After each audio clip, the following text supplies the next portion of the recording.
Berikutnya kita akan lanjutkan pembahasan kita dengan materi kebergantungan kesetimbangan asam basa terhadap pH. Oke, jadi kasus yang akan tinjau adalah misalkan kita punya asam lemah Ha yang kita akan larutkan di dalam air ya. Nah, di sini reaksinya diberikan oleh ini. Jadi di sini nanti jadi A negatif plus H3O positif gitu ya. Nah, oke, jadi kalau kita mau lihat apa namanya reaksi yang bentuknya yang lebih ringkas lagi, bisa dituliskan sebagai Ha dia jadi H positif dan negatif gitu ya. Nah, di sini kita bisa ringkas seperti ini dengan H positifnya itu mewakili H3O positif dan ini A negatif. Dan di sini asumsinya memang dia sudah bereaksi dengan H2O, tapi kita tidak tuliskan. Jadi ini adalah semacam penulisan reaksi secara singkatnya.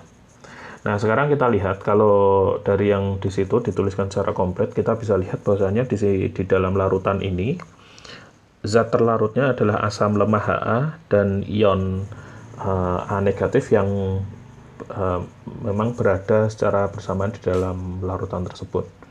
Nah, pelarutnya tentu saja adalah H2O, dan H3O ini kita juga bisa anggap dia sebagai bagian dari pelarut gitu ya. Nah, di sini kemudian yang akan kita tanyakan adalah bagaimana atau berapa banyak konsentrasi Ha dan A negatif ya, konsentrasi pelarut. Jadi pertama kita akan asumsikan dulu bahwasanya dalam larutan ini, dalam larutan pH bisa dikontrol secara independen gitu ya, terpisah. Jadi kita bisa mengontrol pH-nya tanpa mengganggu reaksi kesetimbangan ini gitu misalnya. Kalau hal itu kita bisa lakukan, maka pertanyaan berikutnya adalah bagaimana pH larutan akan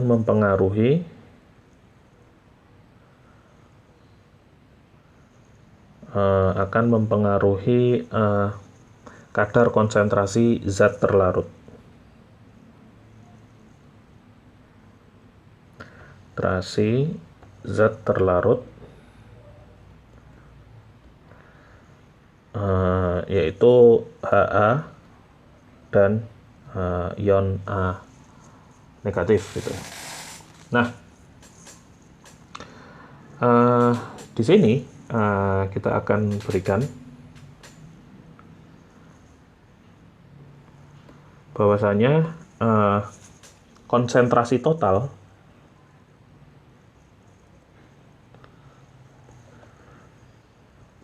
zat terlarut akan diberikan dengan huruf C, yang mana dia merupakan jumlahan konsentrasi dari Ha plus konsentrasi dari A negatif gitu, ion A negatif. Kemudian saya akan tuliskan lagi di sini fraksi konsentrasi dari zat terlarut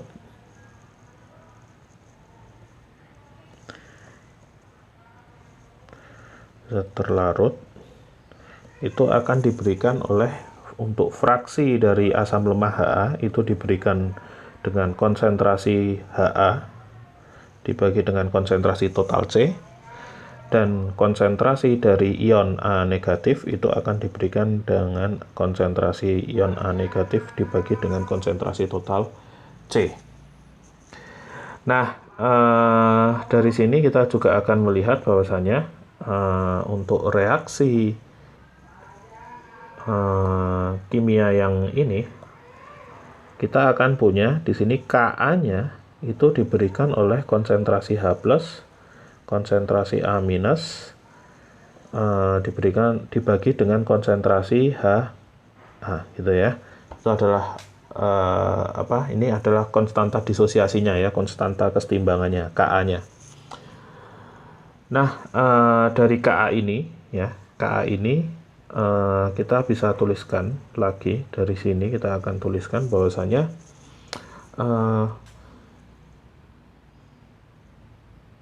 konsentrasi HA atau kita akan mulai dari ini aja. Kita akan mulai dari definisi ini, tapi nanti kita akan menggunakan konsentrasi Ka ini. Jadi kita tuliskan dulu yang ini. FHA misalkan ya, FHA itu sama dengan HA dibagi konsentrasi total itu kan sama dengan HA kali A. Konsentrasi total itu adalah ini, konsentrasi total plus ya, yang ini plus konsentrasi dari ion negatif.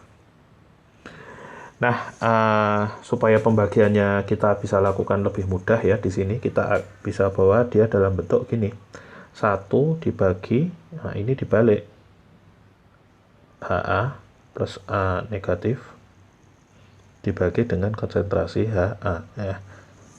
Ini secara matematis kan sama ya,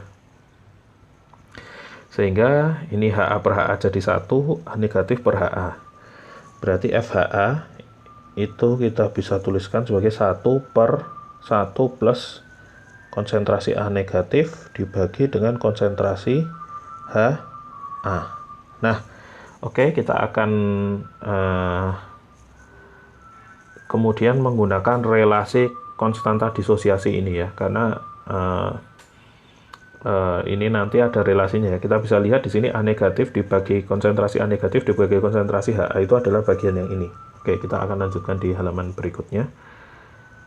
Mungkin kita bisa copy, kita ingat aja ya, FHA. Jadi kita yang udah dapatkan dari tadi itu adalah FHA itu sama dengan 1 per 1 plus konsentrasi ion A negatif dibagi dengan konsentrasi HA.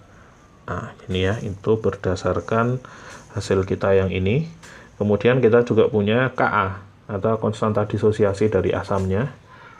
Saat dalam kondisi kesetimbangan, Ka itu sama dengan H plus kemudian A negatif dibagi dengan HA. Nah, kita bisa lihat di sini kita punya relasi.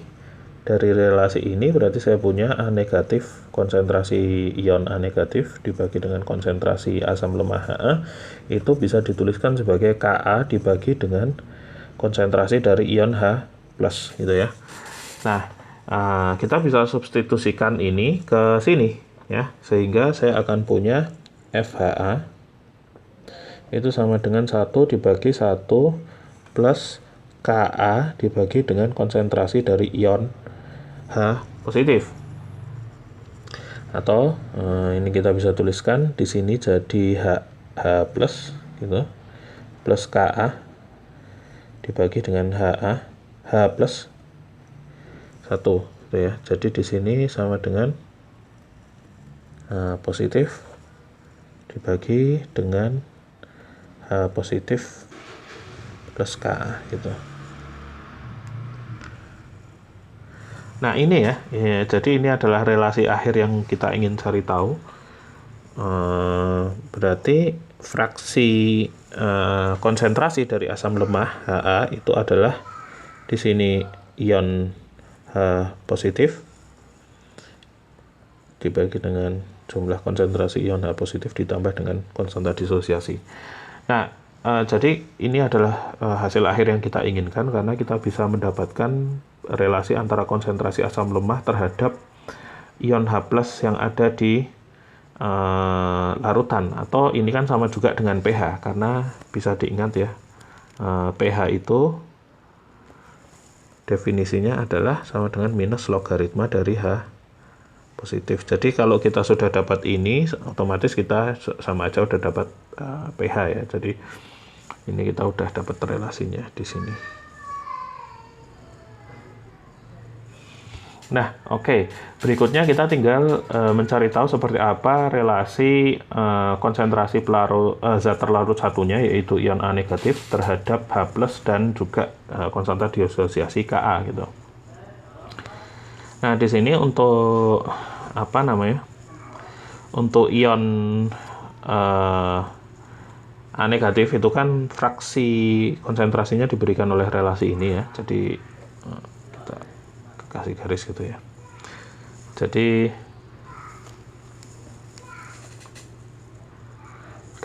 jadi konsentrasi dari ion A negatif itu diberikan sebagai konsentrasi ion A negatif dibagi dengan konsentrasi total yang sama juga dengan konsentrasi A negatif dibagi dengan konsentrasi zat terlarut yang total adalah konsentrasi HA dibagi konsentrasi A negatif.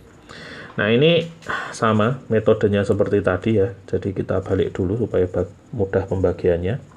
Kalau kita balik jadinya di sini HA plus ini A negatif gitu kan dibagi dengan A negatif. Sehingga saya punya 1 per H ini A negatif sama A negatifnya ini dibagi ini kan jadi 1 ya, jadi ini 1 plus HA dibagi dengan konsentrasi ion A negatif.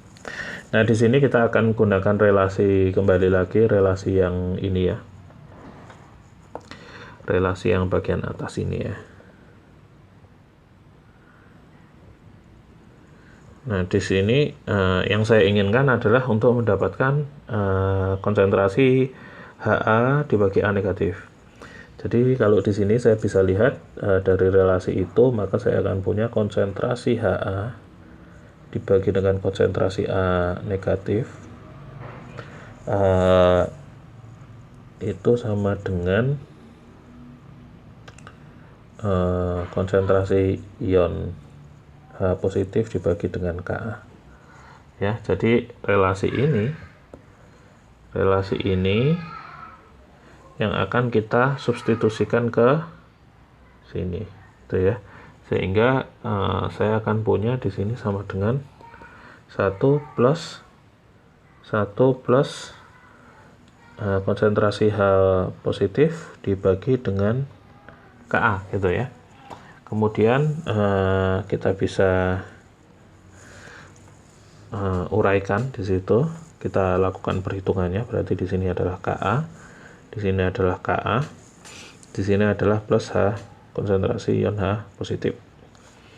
Maka di sini hasil akhirnya saya punya Fa konsentrasi dari ion A atau bahasa konjugat dari asam lemah HA adalah Ka dibagi dengan H konsentrasi ion H positif plus Ka. Nah, ini adalah bentuk relasi akhir yang kita inginkan. Nah, dua relasi konsentrasi ion ini dan ini itu bisa diplot ya. Biasanya orang diplot biasanya FHA dan FA negatif diplot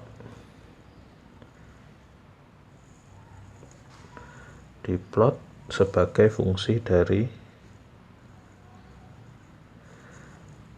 pH gitu.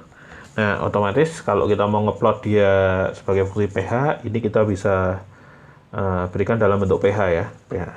Nah, oke, kita ingat-ingat lagi relasinya, bahwasanya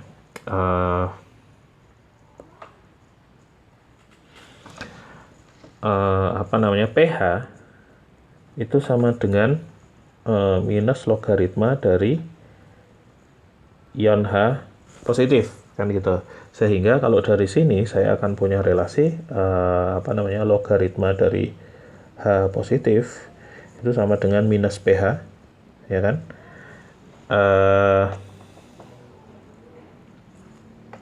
Kemudian H positif berarti di sini konsentrasi ion H positif itu bisa diberikan sebagai 10 pangkat minus pH gitu. Nah, dari sini kita bisa gunakan relasi ini untuk mengganti ini H positif yang ada di sini. H positif ini juga kita bisa ganti ya. Kemudian ingat juga definisi dari pKa, ya. pKa itu adalah minus logaritma dari konstanta disosiasi. Maka di sini saya punya logaritma dari Ka itu sama dengan minus pKa, ya, cuman pindah tanda minus. Kemudian dari sini saya bisa dapatkan Ka itu bentuknya adalah 10 pangkat minus pKa. Nah, kalau kita mau substitusikan, kita ganti setiap H plus dan Ka ini dengan relasi yang ada di sini, termasuk dengan yang FHA di atas. Maka saya bisa dapatkan untuk yang FHA misalnya.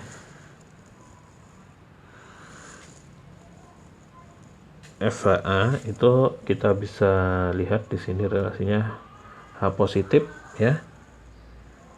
Langsung aja kita ganti H positifnya berarti sama dengan 10, ini kan H positifnya dengan ini 10 pangkat minus PH per H positif lagi kan di sini plus Ka, ya, ini adalah Ka, sehingga saya punya di sini adalah 10 pangkat min PKa gitu. Oke, kemudian kita bisa faktorkan pH-nya yang di penyebut keluar. Di sini saya punya 1 plus 10 pangkat pH min pKa. Itu ya. Nah, bisa dicoret sehingga kesimpulannya FH itu saya juga punya sebagai fungsi dari pH, ya. Itu bisa dituliskan sebagai 1 per 1 plus 10 pH minus pKa. Nah, oke, jadi nanti kenapa kita bawa dalam bentuk ini? Nanti kita akan plot dia. Bentuknya akan seperti apa grafiknya gitu ya. Kemudian yang untuk apa namanya yang FA negatif, ya, yang ini. Maka saya punya bentuknya sama dengan FA negatif sama dengan 10 pangkat minus PKa, ya. Dengan apa? Yang Ka yang ada di sini kita substitusi menggunakan ini. H positifnya pakai ini gitu. Jadi di sini saya punya 10 minus PH plus 10 minus PKa. Jadi dengan ini PKa-nya kita akan faktorkan keluar sehingga bentuk akhirnya saya akan punya di sini F negatif sama dengan atau langsung aja ya bentuk akhirnya Anda bisa lihat, nanti Anda bisa cek hitungannya. Di sini saya tulis saja langsung hasil akhirnya sama dengan di sini 1 per 1 plus 10 pangkat PKa minus PH. Nah, ini dia. Ini adalah dua relasi kita yang akan kita lihat seperti apa plotnya atau grafiknya. Nah, kedua ini akan menghasilkan kurva sigmoid. Kurva sigmoid. Ini menghasilkan sesuatu yang namanya kurva sigmoid. Nah, kurva sigmoid itu bentuknya seperti apa? Kita akan coba gambarkan di halaman berikutnya, ya.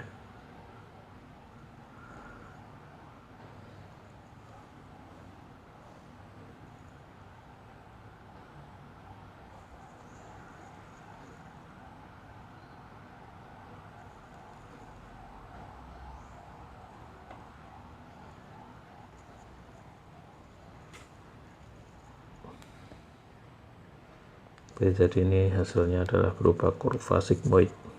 Kalau kita kurvakan, ya, kurva sigmoid.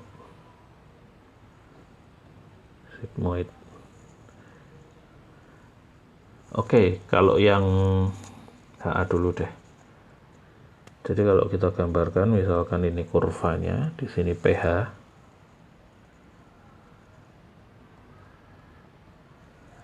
kemudian di sini sama dengan apa? Fraksinya, fraksi molar. ya. Ya, Anda bisa lihat bahwasanya FH, FHA plus FA itu harus 1 ya. Anda bisa cek bahwasanya FHA plus FA negatif itu sama dengan 1. Nah, jadi kalau misalkan kurva sigmoid itu seperti apa sih? Seperti huruf S bentuknya ya. Jadi saya punya S gini. Oke, kurang lebih. Coba kita. Nah, gini kurang lebihnya kayak gitu. Kemudian kita coba bikin yang lebih.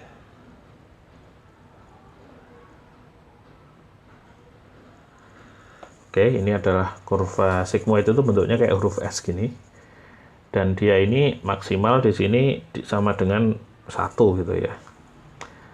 Nah, ini adalah kurva sigmoid untuk FA, fraksi ion yang negatif. Kemudian di sini saya juga mau gambarkan kurva sigmoid untuk yang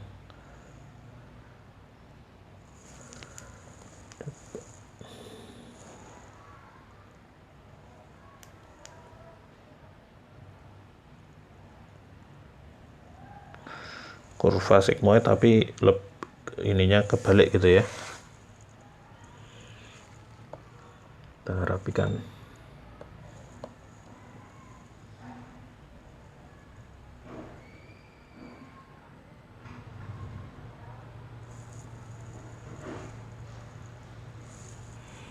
Nah, oke. Terus ini adalah kurva untuk fraksi asam lemahnya. Oke. Di sini semuanya itu nilai maksimumnya adalah kurang pas, tapi ini dia maksimumnya di sini sama dengan 1 gitu ya.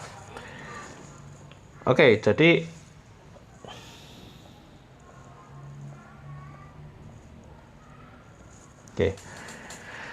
bentuk kurvanya itu adalah kurva sigmoid yang semacam ini ya. Jadi interpretasinya seperti apa? Jadi dan pH-nya yang di tengah, kalau ini itu sama dengan yang ketika dia persis di tengah ini. Oke, coba.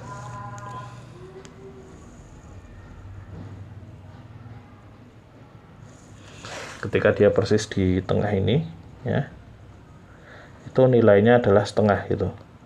Oke. Nah, pas di setengah ini dia nilainya ada di pH sama dengan pKa. Ya. Nah, apa maksudnya ini? Jadi kita bisa lihat di sini relasinya. Kalau pH-nya rendah, itu sebagian besar dalam zat terlarut itu adalah kita bisa lihat di situ isinya adalah asam lemahnya dalam bentuk tidak terionisasi. Tapi bentuk terionisasinya yang konjugat basanya A negatif itu hampir 0 di sini. Kenapa? Karena kondisi pH-nya itu juga pH asam ya. Itu berdasarkan yang ini kurva hijau ini dari persamaan ini. Kurva biru ini dari persamaan yang ini. Nah, sedangkan kalau pH-nya tinggi, kita bisa lihat fraksi molarnya dari asam lemahnya yang ada di sini tuh hampir mendekati 0, hampir tidak ada. Tapi fraksinya yang untuk hampir seluruhnya itu zat terlarut itu dalam bentuk konjugat basa A negatif. Kenapa? Karena kalau dia basa, seluruh asam yang di sini kan sudah bereaksi terionisasi menjadi ini ya, terurai. Tapi kalau dia pH-nya asam, di sini pH rendah, maka dia basanya nggak ada kan, basanya lebih cenderung dia ke dalam bentuk asam gini ya, asamnya tidak bereaksi. Atau kalau dia tadinya ada basa, basanya bereaksi untuk membentuk kembali ini asamnya yang di awal tadi. Nah, sekarang kita lihat konsentrasi dari kalau konsentrasi dari atau ya konsentrasi dari FHA ketika di sini kan dia dominan, hampir nggak ada konjugat basa A negatif. Kalau konsentrasi di sini yang dominan adalah konjugat basanya, di mana konjugat asamnya atau asam lemah HA-nya itu hampir 0. Tapi ada satu titik di mana titik temunya di sini, nilai mereka setengah ya, separuh-separuh. Konsentrasinya yang asamnya separuh, konsentrasi A negatifnya itu separuh juga. Itu terjadi ketika pH-nya itu sama dengan pKa. Nah, itu bisa kita lihat dari relasi persamaan yang di sini. Kalau Anda ganti pH yang ada di sini jadi pKa, maka di sini kan jadi 10 pangkat 0, alias 1 ya. Jadi 1 per 1 plus 1, jadi 1 per 2, setengah. FA negatifnya jadi setengah. Yang di sini juga sama, kalau pH sama dengan pKa, di sini jadi 10 pangkat 0, ini akhirnya jadi FA-nya jadi setengah juga. Jadi ketika pH itu sama dengan pKa, maka di situ konsentrasi zat terlarut itu antara asam lemah dengan konjugat basanya itu sama konsentrasinya, setengah-setengah. Nah, kita bisa lihat dari sini ketika pH-nya terlalu rendah atau pH-nya terlalu tinggi itu tidak terjadi dinamika konsentrasi yang menarik ya, karena seluruhnya kalau pH-nya tinggi itu seluruhnya basa, zat terlarutnya yang basa. Kalau kalau pH-nya rendah, kita lihat konsentrasinya seluruhnya itu adalah asam lemah. Yang menarik adalah ketika kurvanya mulai melandai di sini kan. Ini ketika melandai ini menariknya di sini. Dan itu patokannya adalah ketika itu terjadi ketika di sini. Nah, kita lihat ketika di sini. Ini adalah konsentrasi yang paling dinamis itu ya. Itu nilainya adalah ketika pH sama dengan pKa plus 2 kira-kira. Dan di sini adalah ketika pH-nya itu sama dengan pKa minus 2. Jadi konsentrasi yang menarik ya, konsentrasi yang dinamis gitulah, kita bisa bilang dinamis, atau bukan dinamis karena dia dalam kondisi setimbang kan ya. Jadi intinya dia ada di situ. Konsentrasi yang fraksi pembagian fraksinya, fraksi FHA dan FH negatif terbagi secara lebih merata, jadi tidak terlalu condong ke FHA atau FA negatif gitu ya, terbagi secara relatif merata, terjadi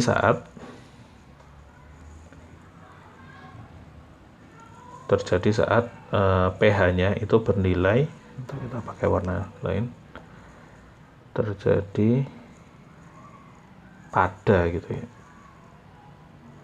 Kita hapus, bukan saat, terjadi pada nilai pH